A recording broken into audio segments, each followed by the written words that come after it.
Hey everyone, welcome to the Journey 011. So, in this podcast episode, I am going to talk about what happened over the past few weeks, and I was kind of interested in Tony Robbins. In my previous podcast episode, you might have heard that I have been doing Tony Robbins, one of his courses, and share some of you that link also. Now, on YouTube, I have found one more Tony Robbins course, which is called Personal Power. It was super amazing, and I was listening to just that only the whole day. And it is interactive, which means that Tony gives some assignments that we need to complete in that day or after listening to that episode. So that's why I wasn't recording the journey episodes because I was doing those exercises. Now, what he means by personal power is how do we take decisions, how we remove our limiting beliefs, and how to gain confidence and how to start taking action. So he was talking about that.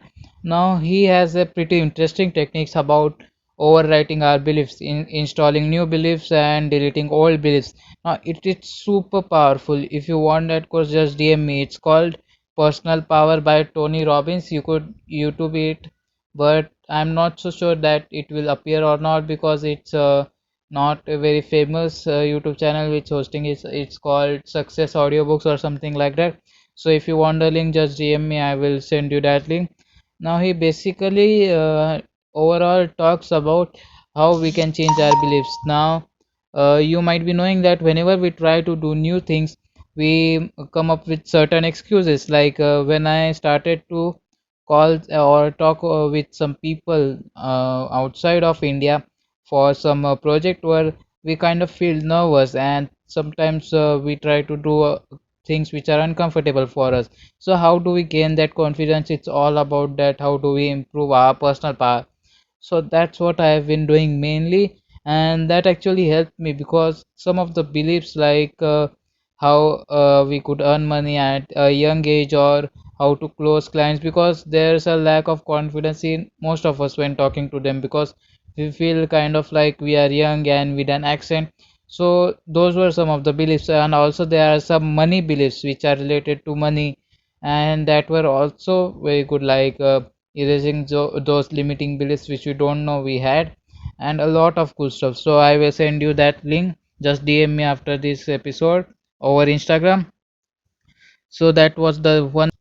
The next thing I wanted to discuss is recently I had that realization that what Gary Vee was talking about micro speed and macro patience, and I think that most of the people, including me, used to confuse that with patience in terms of action, but it's not that. What he meant to say that micro speed means we have to go through our day super fast, like accomplish or check off all the things in our whole day and do as many things as we could in a day. And the patience is in terms of the results that we want, and I'm impatient as well. I need results now, but sometimes we just need to control it. So that's why he's telling that we should keep ourselves busy by actually doing the things instead of just hoping for the results, and patience in the action, which is not true. Instead, we should go through our day fast and do all the things that are required, and then have patience with those results. And now here's the third thing, which I'm sure you would like it because I have used it many, many times. Now, when we try to find some solutions to our questions, like as entrepreneurs or as one who wants to do something good, we constantly have ourselves the self doubt and the questions that are endless in our mind. And even when we sleep, we get such amazing questions that what's happening, and like we just try to figure out what's happening exactly, and we want to get all the answers to all of our questions. Now the mistake we do is in what we ask ourselves. Some people ask why this happened to me, why this keeps happening to me, or why is this problem am I getting, why what this problem means they focus on the problem, or they don't focus on the solution. Now this might sound easy, but hear me what I'm saying. Now the it's not that easy to focus on just solution instead of problem. So here's what you could do. instead of telling yourself or asking yourself why me or why this happened or what's the reason for me failing in this, instead ask what can I do, or frame it in a positive way or in a way which would give you answers. It's let me give you an example. Look around you and spot all the brown colors which are in your room or wherever you are currently at. For analyze them for 30 seconds or 10 seconds and then close your eyes. And once you close it, then I want you to remember all the blue colors that you had. Now, can you think of any? I know there might be many, but very few people would remember where the blue color was. Now, this is because you asked yourself or first told yourself about the brown, but when you asked about the where the color blue things were, you didn't knew the answer. Very few people might know that. Now, that's the same thing with our brain. What we focus on expands. So instead of focusing on that problem, uh, like intentionally ask yourself those questions like what can I learn from this, or those kind of positive questions, because those are the things that will really help you. I don't know if you understand this completely, but once you understand this, this is pretty powerful because you could change your thoughts, emotions, and almost everything just by controlling the questions you ask yourself. That's why if you just apply one thing, this would be the one thing, and I have started practicing it my daily life. Whenever I find myself asking such kind of questions, I immediately tell myself what kind of questions to ask myself. So that's one thing you must try and let me know your results.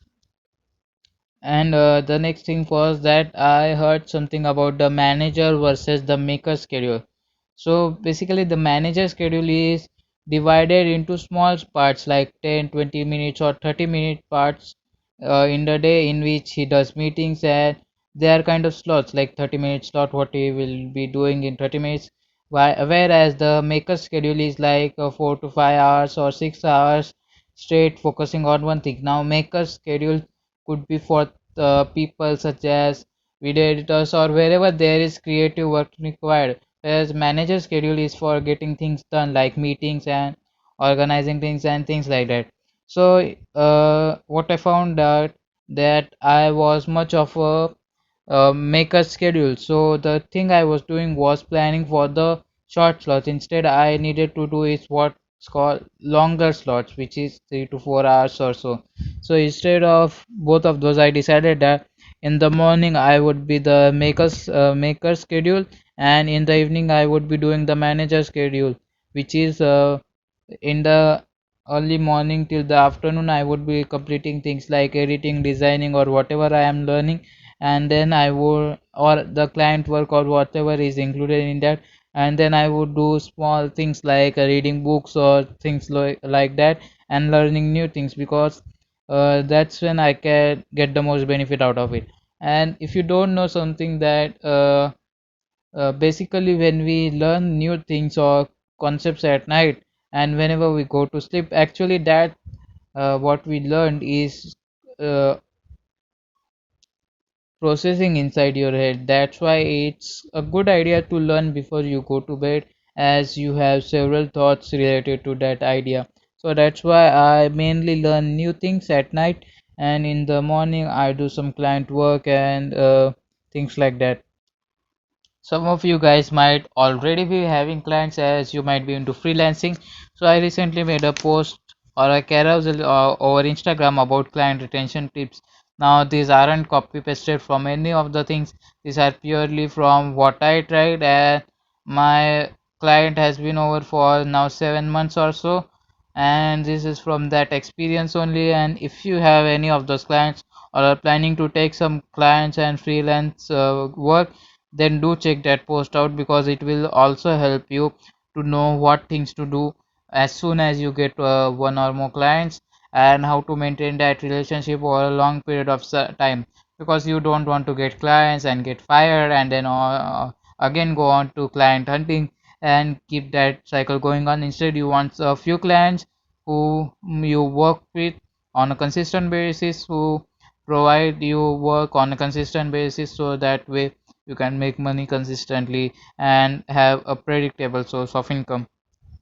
And one thing I think I did good is that instead of chasing one client, I chased an agency.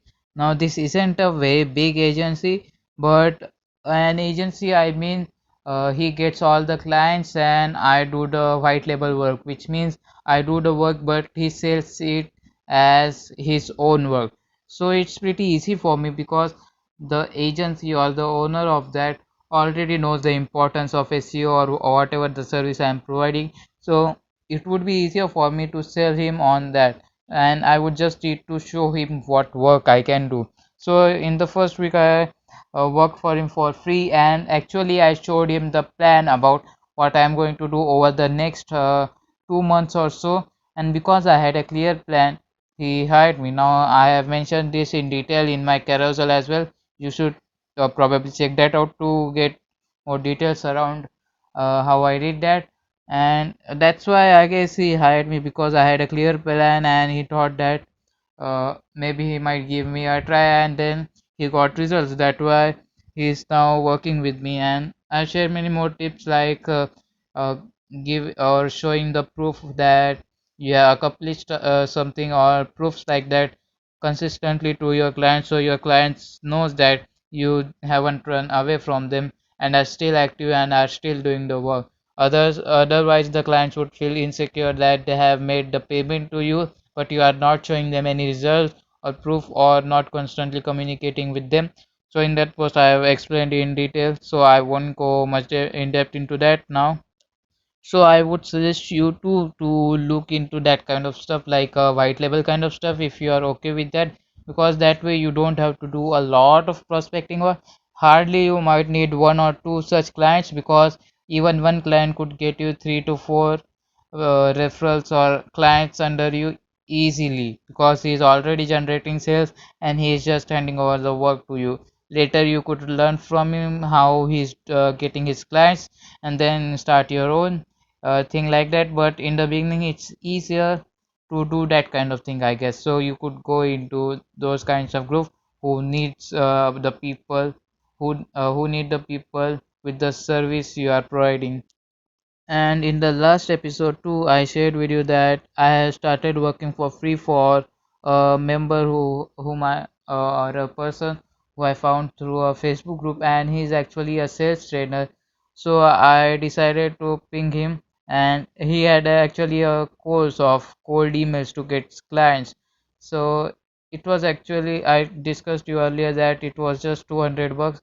Actually, it was lot, but I decided to buy it because I had trust in him, and I have been watching his stuff and getting some results using his scripts as well. So I thought of giving it a try.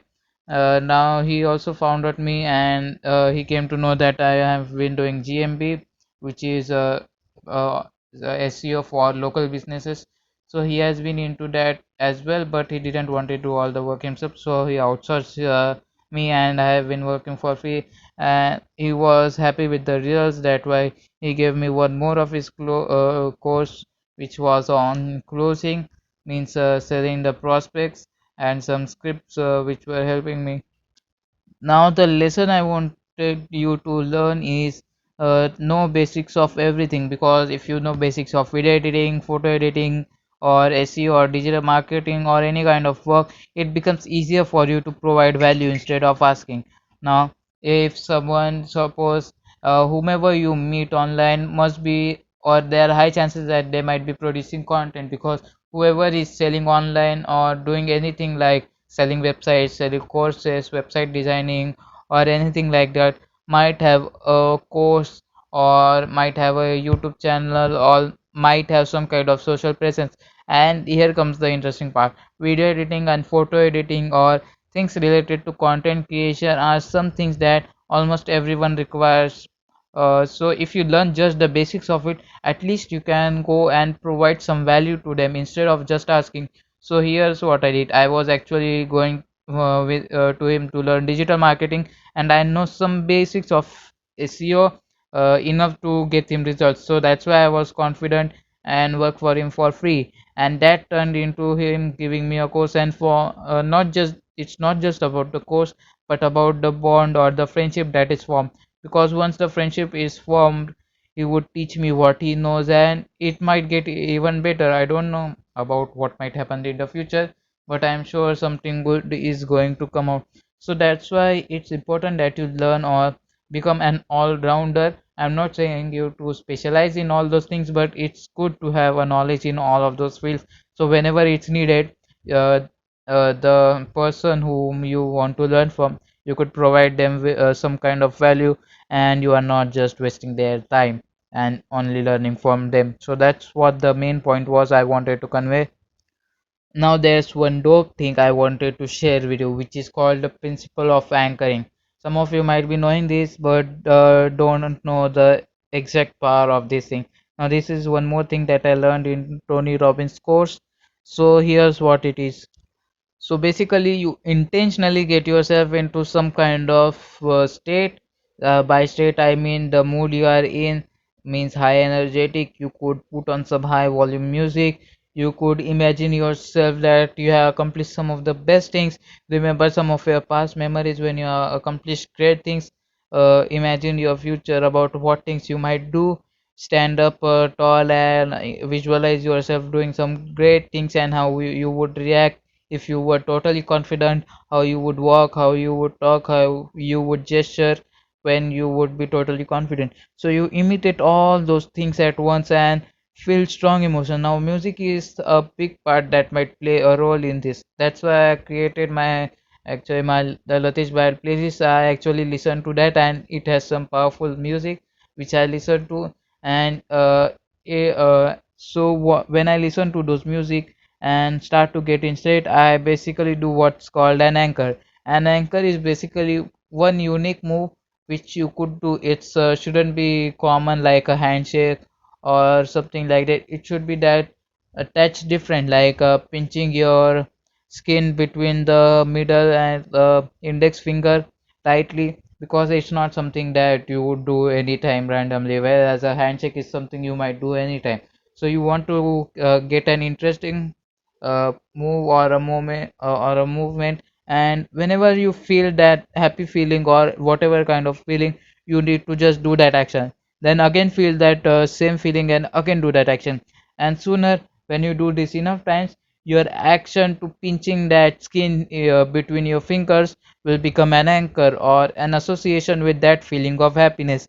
Now you might create several of these anchors for excitement, for love, for energetic, feeling energetic and feeling motivated, and many of these anchors. Now I created two of those which are called, which are for me are excitement and happiness. So whenever I am happy, I do certain kind of move. Whenever I am excited, I do certain kind of move. And now my songs are also related to that. So whenever I need to get all excited, I just listen to that one song and I got all energetic. Now this is such a powerful thing, because whenever you want to do things like say closing a prospect or getting on a call with someone, or uh, a situation where you need to get high energy instantly without you going through all those different kind of rituals and things which people say, like you have to do this kind of ritual or that kind of ritual. That's not what works really well for me, but this is something you must give a try. If you take nothing out of this podcast, just use this technique over a long period of time, maybe a few weeks, and you will yourself realize how powerful this single thing can be. Because when you are trying to do something good, many chances come in your way, many people discourage you. That time this anchoring technique, I'm sure, will help you, and you will be thankful that you learned this technique. Now this is something I learned again in Anthony Robbins personal power training, so you could check that out. So it's really an interesting thing, and this would also help you to get in flow. Like whenever you wake up, you want to do some of the work, but sometimes there are actually many times there are days when you feel like doing nothing and just sitting idle. So that's when this would again come in handy. So those were two, three things that I wanted to share with you, and next few things I wanted to talk about is that Varun Maya did a live on MBA and his opinions about college. So I uploaded that over my YouTube channel. If you haven't watched, you could watch that.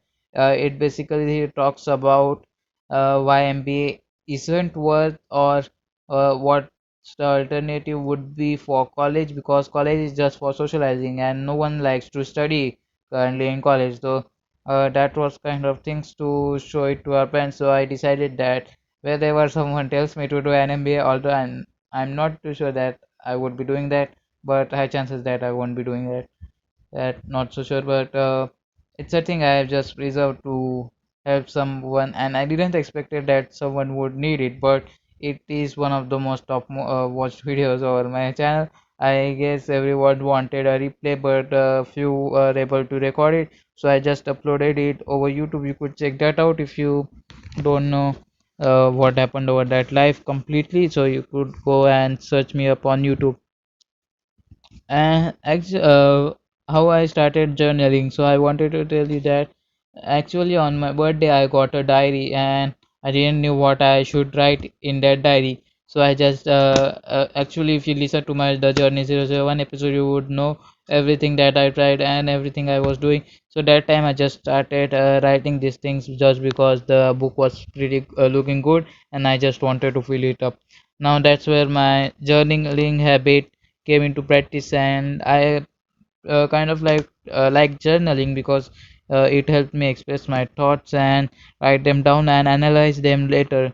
So that's how I started, and some of you told me to share my thoughts. Actually, it weren't any of those thoughts, but just things I was figuring out, and most of it was notes that I took from watching videos. Now, what I write in journal currently is totally different from then, which is not just note but my own thinkings as well, and that's what I share in the form of this podcast, The Journey. So that's what you are hearing, which are currently my notes only. Now there are a few things, three to four things remaining. I will go through them quickly. Now there are some days that you feel like you have wasted in some kind of thing. Like some days there isn't, your Wi-Fi isn't working, or yeah, just binge watch some of the Netflix series or watch some movies over the day, past few days, and you feel like you have wasted your day, and I used to feel that as well. But remember that if you, even if you waste your time, then as soon as you realize and you take a step towards solving that, and even if you have 2 hours left at night, make sure to use that 2 hours carefully, because even if you have wasted your day, it doesn't mean that you have wasted your whole day. Because or and if you have wasted your whole day, it doesn't mean you have wasted your whole week. You could always recover yourself by covering that work up. So don't feel sad that you haven't completed your work, because I used to feel that way, that I haven't accomplished a thing when I used to try to relax or try to not do the work. But it feels odd when we don't do the work, and that's why I thought this would be worth sharing, as sometimes we just think that our day was wasted, but even that 1 hour of learning something new every day would help a lot, and I'm sure because it helped me as well. And here's a cool thing you could do. Whenever you have confusion or couldn't get yourself to do certain kind of things, just link pain and pleasure to it. And what I mean by that is, you must write down all the things which will be painful if you don't do this thing. So for that, if you don't do that thing which you want to do, what are all the pains? Now feel that pain. I mean, really feel that pain. Just don't go, oh, I will feel sad. Really feel how you would feel if that happens. And then on the next slide, write down all the pleasures and all the good things you will get after doing that thing which you wanted to, and really feel it. I mean, feel it. Just don't talk, just feel it. Now that's one of the easiest way to get yourself to do things, and it's effective for me too, because when you feel the feelings, your brain starts associating more pain to not doing that thing rather than the pleasure of doing it. So it's kind of a motivator, like the carrot and a donkey kind of scenario, where the donkey moves until he sees the carrot. Like that only, this pain and pleasure could be a huge motivator for you to do the thing that you wanted to do. And now three things are remaining. So I came across this YouTube channel called Best Book Bits, BESTBOOKPITH. Now it's one of the good one of the best, I would say, a good book summary channel. Now I have watched many summaries, book summaries, And I prefer sometimes watching just summaries because sometimes I don't plan to read the books. Whenever I found a summary interesting, I tend to read that whole book, but in the beginning I tend to just watch those summaries. Now many people have just 5 to 7 minutes of summary, so instead what this guy has done, which is the best book bits, is it has a in-depth summary. So I really like that. So if you are looking for some book summaries, you could definitely check that channel out because it has a lot of summaries over its YouTube channel. And yesterday only my podcast was also released on Geo 7, which is on Geo now. It wasn't distributed through Anchor. Instead, I had to go and manually type that in on how to register over Geo 7. And now after 7 to 8 days, it got approved. So if you're using Geo, then you could find my podcast over there. So if you find it, just let me know that you found it over there. And the last and final thing of this podcast episode is that I haven't told you that I have been making a website since 2 months or so. The reason was that actually I got into SEO, so I also wanted to learn some PPC, which is Google Ads. So, but for that, I first needed to learn some kind of good websites because if we run ads, we might want to get some leads and calls, and for that we need to have a good website or a landing page. That's why I decided to learn some of it, and I pretty much learned it over past 2 3 months. And on the side I also tried making that e-commerce site, which is antivirusbazaar.in. You could check that out. ANTIVIRUS BAZAAR. It's bazaar, BAZAAR.in. So you could check that out. It's just 2 or 3 months and it's completely functional. Actually, I thought it was good because it's kind of like selling antivirus online. And what you do is basically purchase the antivirus. Currently, there are only quick heal antiviruses, and you basically get that key into your email within a minute or so. And if you have any suggestions or feedback over how it could be improved, I am open to that. I was learning design also, so I will be trying to add some more designs the next month also, because the last 2 or 3 months have been just building out the website from scratch because I knew just the basics of it, like the blog, but the e-commerce is way too complicated at the first attempt. So that's why it took a long time, but you should check that out, and you could tell me your suggestions about how it is and what I could improve upon. And that's it for this podcast episode. Hope to see you in the next podcast episode. Till then, stay amazing and keep doing things what you are doing. And if you have any questions or queries or suggestions, just DM me over Instagram at Latesh Bayad, and I'm open to your thoughts. So checking off. Thank you for listening. See you in the next coming episodes.